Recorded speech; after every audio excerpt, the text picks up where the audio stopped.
Pátria que me pariu, quem foi a pátria que me pariu? Primeiro, cumprimentar aqui o Jorge Cajuru, o senador Sérgio Petacão e todos os demais presentes aqui, agradecer a oportunidade de me darem voz e de me concederem esta possibilidade de dar a minha versão dos factos. Vou fazer aqui uma declaração que até preparei para que não me esqueça de nada, porque é uma informação muito importante, porque eu sei que neste momento estão milhões de brasileiros a ouvir esta audiência e com expectativa em saber o que é que um cidadão europeu está a fazer aqui. O facto de eu estar aqui já é gravíssimo, porque eu não sou brasileiro, eu sou português. Eu não deveria estar aqui, eu não deveria ter gasto imenso dinheiro para ter que estar aqui a defender a minha honra e a mostrar a versão dos factos de uma situação que eu passei e que não merecia ter passado. A situação ocorrida a 25 de fevereiro foi uma vergonha, e eu posso afirmar que foi uma vergonha, que envergonha os brasileiros. Porquê? Porque eu recebi milhares de mensagens de brasileiros, de pessoas de bem, que me disseram, que me pediram desculpa. Pessoas importantes, desde senadores, deputados, pessoas do povo. Sérgio, desculpe pelo que lhe fizeram. Sérgio, desculpe ter sido tratado como um criminoso. E por isso mesmo é que eu posso afirmar que foi uma vergonha, porque foram os próprios brasileiros que o assumiram e que me pediram desculpa. E não foi apenas uma vergonha, mas também um incidente diplomático entre Portugal e Brasil, um país irmão, que ainda ontem comemoramos a descoberta aqui do Brasil. E só não teve mais repercussão este incidente diplomático porque na altura o primeiro-ministro de Portugal era um governo socialista que andou a fazer o L e que abafou completamente o caso. Porque se fosse hoje com o governo de direita que está lá agora em Portugal, as coisas teriam sido muito, muito diferentes. E nesse aspecto, deixem-me relembrar, quem não sabe, esse governo de esquerda lá em Portugal caiu por corrupção. É incrível, as coincidências são incríveis. Mas como eu dizia, além de uma enorme vergonha, além desse incidente diplomático, esse episódio foi uma clara violação dos meus direitos enquanto cidadão livre. Porque depois de uma longuíssima e cansativa viagem de quase 10 horas, mal dormido, em jejum, tiraram-me o passaporte, levaram-me para dentro de uma delegacia, interrogaram-me várias horas sobre assuntos políticos e trataram-me como um criminoso. E eu fui o único, num terminal que tinha milhares de pessoas, todos entraram, apenas o português ficou retido. Um terminal que tinha milhares de pessoas antes, passados 30 minutos eu estava sozinho, com um silêncio ensurdecedor, sem saber o que é que me ia acontecer. Se me iam prender, se me iam deportar, se me iam levar para uma carrinha, o que é que me ia acontecer? Senti medo de não voltar a ver a minha família e de não voltar a ver os meus filhos. Como é possível eu, português, sentir isso a entrar num país como o Brasil? Eu ter tido medo, eu ter chorado sozinho naquele aeroporto? Não entendo. Mas o mais inacreditável é que nesse interrogatório perguntaram-me tudo, menos as questões habituais que deviam ser perguntadas numa imigração. Em nenhuma altura, e retenham esta informação, em nenhuma altura me perguntaram nada sobre o visto de trabalho. Nada. A palavra visto não consta sequer do relatório do delegado. E essa foi a justificação que a Polícia Federal deu no próprio dia, num comunicado feito à pressa, a dizer que não. O Sérgio foi levado para a delegacia por um procedimento padrão para conferir se ele tinha visto. Mentira, nem sequer mencionaram a palavra visto. E eu tenho a prova desse interrogatório, tornei-a pública, dei até aos senadores, está público, não encontram lá, podem procurar em todo o relatório, não está lá a palavra visto. E, portanto, não foi um procedimento padrão, como o delegado disse aqui neste lugar, foi um procedimento padrão para ver se eu tinha visto. Não foi, porque na chegada lá, como eu disse, éramos centenas e eu fui o único que fui sujeito a isto. E atenção que o delegado aqui, quando aqui esteve o delegado da polícia, e eu assisti a essa declaração que ele esteve aqui, ele admitiu que afinal eu já estava a ser monitorizado desde Portugal e que afinal não tinha nada a ver com o visto. Foi admitido aqui, portanto foi admitido aqui em pleno Senado que o comunicado da Polícia Federal no dia 25 de fevereiro foi falso. Assente num falso pressuposto.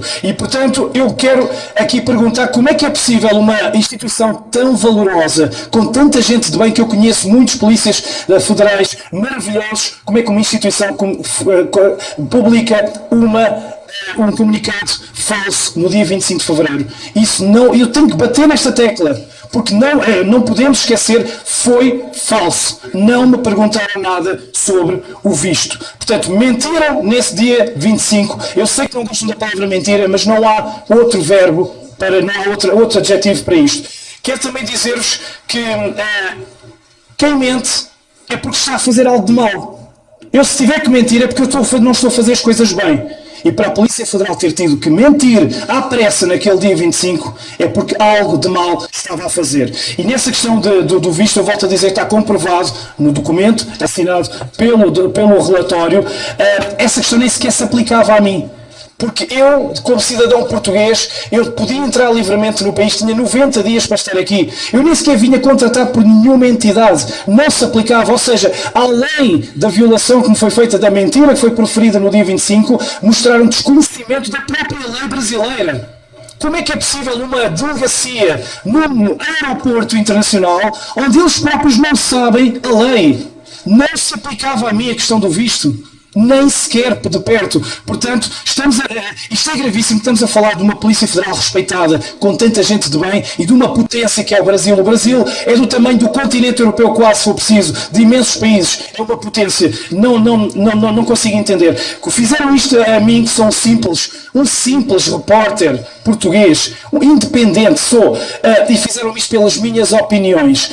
Mas atenção, que eu já assisti lá em Portugal à entrada de ditadores sanguinários neste país, como Maduro, e não foram sujeitos a nenhuma entrevista. Não nos perguntaram porque é que atorcidam o seu povo lá no seu país. Mas o repórter independente Sérgio Tavares é-lhe perguntado coisas sobre o 8 de janeiro, sobre o Flávio Dino, sobre o Alexandre de Moraes. Não consigo entender, sinceramente eu não consigo entender. Eu pergunto porque é que a opinião de um cidadão português incomoda tanto a Polícia Federal. Eu sou um simples repórter independente. Porquê que os incomodou assim tanto? E porquê que quem mandou fazer o interrogatório veio de Brasília? Porque, pasmem-se, e o meu advogado está aqui, e ele foi testemunha, o delegado, quando eu cheguei lá, ele disse-me, olha, eu não sei porque é que você está aqui. Eu nem sei o que é que lhe tenho que lhe perguntar.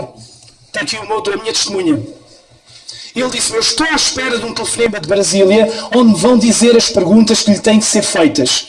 Ou seja, nada a ver com o visto. E bem ali à frente, por mais incrível que pareça, o delegado atende o telefone à minha frente, à frente do meu advogado, e escreve as perguntas e até as soletra em voz alta.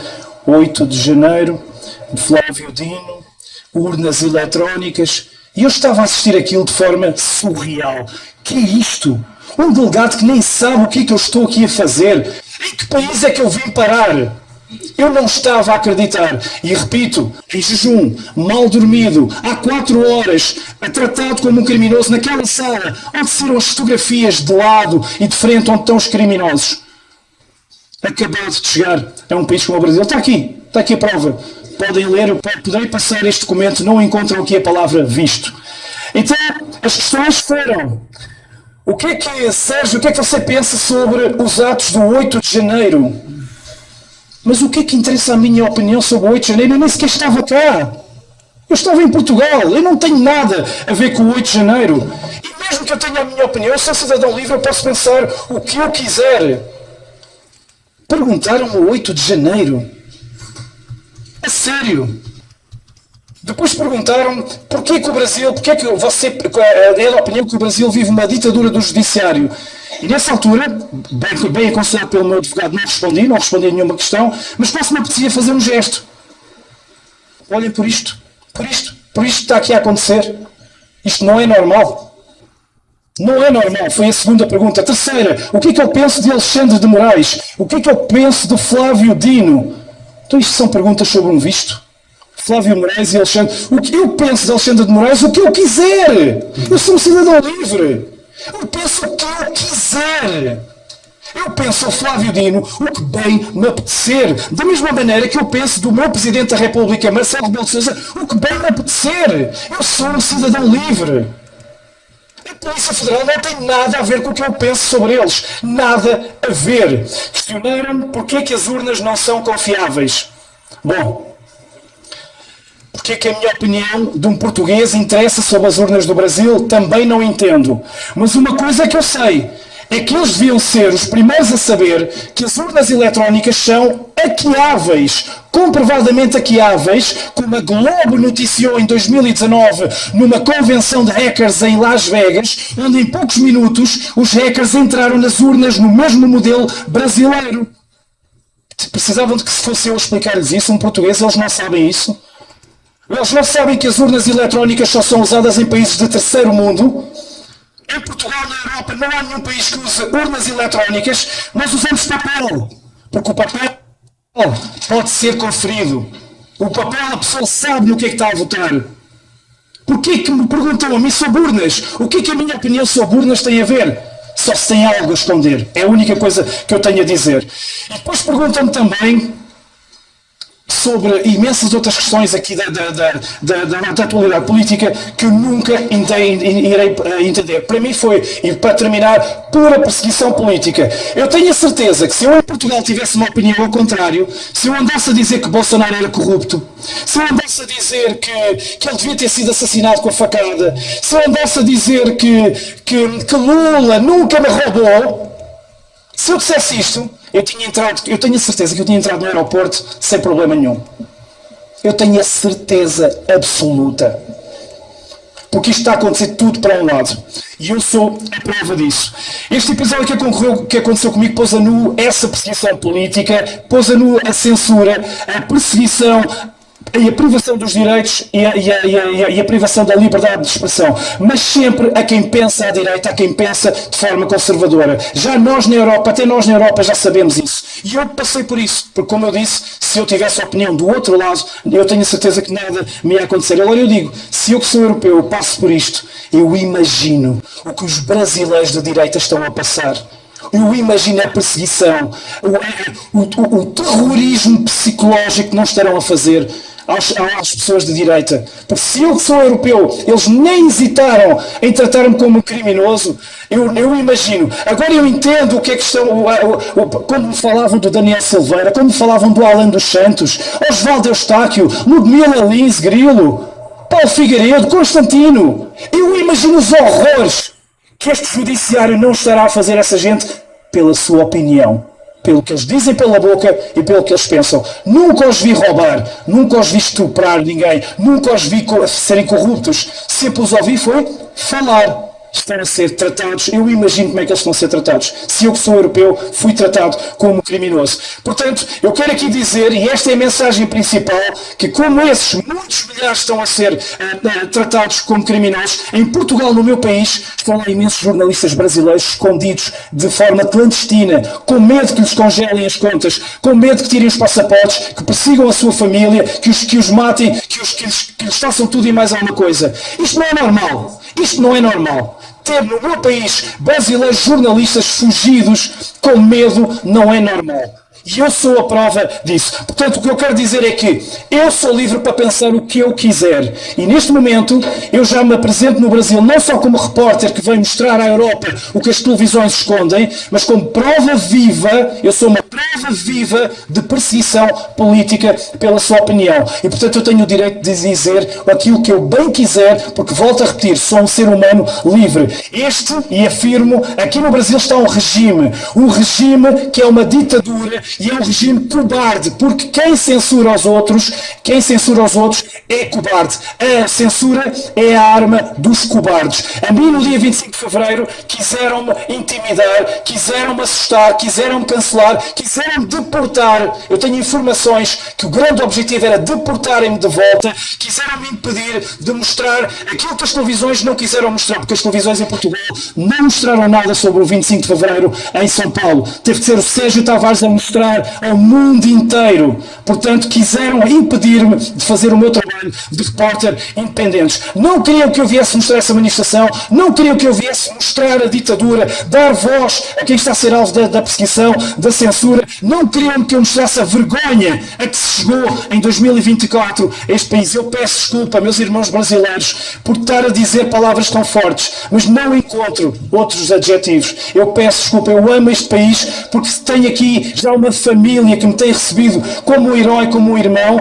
Amo muito, muito este país, mas não tenho outra palavra que não seja vergonha. Este país está a bater no fundo, está em um desespero onde os brasileiros já veem em mim quase a sua voz na Europa. Imaginem bem o desespero deste povo, onde um português sozinho já é a esperança de tantos milhares. Por isso é que fui subir no caminhão na Paulista, no Rio de Janeiro, e falei, porque as pessoas querem ouvir as vozes de fora, já perceberam que aqui dentro não dá. Por isso é que temos aqui pessoas valorosas como a Biaquices, como aqui o meu amigo da Rondônia, como o Marcelo, como tantos outros, como o Eduardo Girão, Flávio, que correm o mundo a denunciar. Eu estive em Washington, estive em Bruxelas, a denunciar com eles o que se passa. É desesperante. O que me fizeram é uma amostra do que está a acontecer aos brasileiros. É um regime onde monitorizam redes sociais de estrangeiros, comprovado e admitido pelo próprio delegado aqui,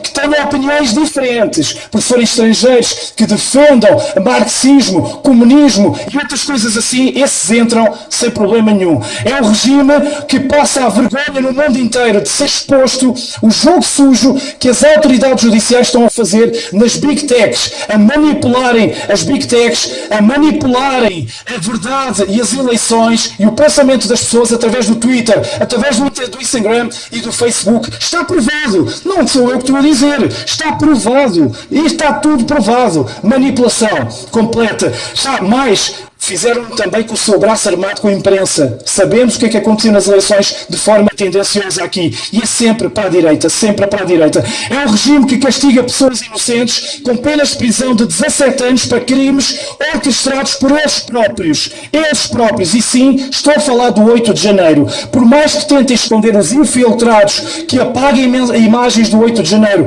que mintam, a verdade prevalece sempre. Não vão conseguir esconder, e até em Portugal já sabemos que o 8 de janeiro foi orquestrado por eles próprios, que deram água aos próprios infiltrados, abriram as portas e abriram caminho para uma das maiores ciladas e vergonhas da história. Eles agora sabem que estão a ser expostos. Eles sabem o que fizeram nesse dia, e por saberem o que fizeram nesse dia, que fizeram questão de me interrogar sobre o 8 de janeiro. Está aqui. 8 de janeiro. Porque eles sabem a mentira que foi esse 8 de janeiro. E por isso estou a condenar pessoas inocentes a 17 anos de prisão, pessoas que nem sequer entraram dentro dos edifícios, que estavam em frente aos quartéis, só para servirem de exemplo para atemorizarem os outros. Eles têm também sangue nas mãos de patriotas. Por causa dessa cilada, dessa mentira, morreram, como o Clériston. Tantos inocentes, eles têm muito sangue nas mãos. Este é um regime onde os seus intervenientes lá no judiciário orgulham-se de dizer que derrotaram o bolsonarismo. O que é isto? Um país onde ministros dizem que derrotam uma vertente política. Não se admite. Eles perseguiram e perseguem o homem mais amado do Brasil, afastaram ilegitimamente Bolsonaro da política porque sabem que ele tem o povo do lado dele. E atenção, a Bolsonaro nunca ninguém poderá chamar de ladrão. Nunca. Isso podem ter certeza. E para terminar, este regime tem o nome Regime de Moraes. É um regime onde eles admitem que as eleições não se ganham, que as eleições se tomam. É um regime onde eles assumem que missão dada é missão cumprida. E é um regime genocida porque em pleno 2024 o regime de Moraes obriga bebés de 6 meses a serem vacinados contra a Covid, quando o mundo inteiro já sabe que estão a morrer milhões de pessoas com efeitos adversos comprovados na bula e no site de farmacêuticas como a Pfizer. Um regime que castiga os pais que quiserem proteger os seus filhos desse veneno. Um regime corrompido pelos piores seres à face da terra, que financiam a censura, a perseguição política e os ataques às liberdades. Por exemplo, Jorge Soros. Ele gasta milhares a financiar ONGs que promovem a censura, promovem a perseguição e promovem as agendas nefastas que estão a ser levadas neste país. É um regime que vê arder e desmatar a Amazónia como nunca, mas que já não paga aos artistas para chorarem lágrimas de crocodilo agora para a Amazónia. Agora já não interessa as lágrimas a cair. É um regime onde os senhores de preto assumem que antes de existirem as redes sociais, eles eram felizes e não sabiam. Não sabiam porquê? Porque nessa altura o povo não tinha voz, eles eram felizes porque não eram expostos. E termino dizendo que é um regime que faz aberturas ilegais de inquéritos, não dá acesso aos próprios advogados a esses inquéritos, promove prisões sem crime no Código Penal e sem julgamento. E por último, o que me aconteceu a mim foi uma transgressão do artigo 5 da própria Constituição do Brasil, que garante o direito ao livre pensamento e opinião. E não vou perdoar e vou até às últimas consequências processar a Polícia Federal, porque foi dito aqui que eu apoio atos golpistas. Nunca encontrarão essa prova. Ninguém apoia atos golpistas e para já não houve golpe nenhum. Houve sim a maior farsa e fraude, a maior cilada que o povo brasileiro já sofreu. Muito obrigado.